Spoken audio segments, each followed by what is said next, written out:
कैसन हरेल राजधानी पिया राजधानी घुमाई दाना सैया के दिल्ली में हन करिया पिया राजधानी घुमाई दाना सैया के दिल्ली में हन करिया पिया राजधानी घुमाई दाना।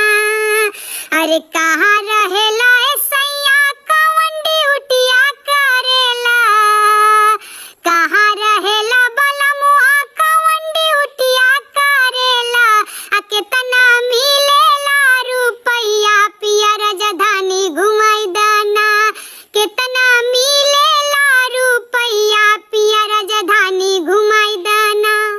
मर्द का कहत बा कि रिक्शा चलाईला टेम्पू चलाईला खोली में रहीला रिक्शा चलाईला टेम्पू चलाईला खोली में रहीला।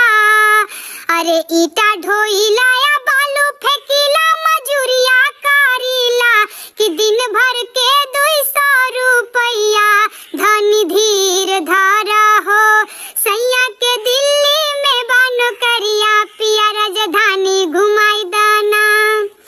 अरे पीला वेस्टेज पनिया जैसे बीमारियां बढ़ेला पीला वेस्टेज पनिया जैसे बीमारियां बढ़ेला डेंगू डेंगू टाइफाइड औरी मलेरिया धरेला धनी मोर सुगिया चिरैया हम राजधानी घुमाईब हो तनी बढ़े दाना पगरवा हम राजधानी घुमाईब हो।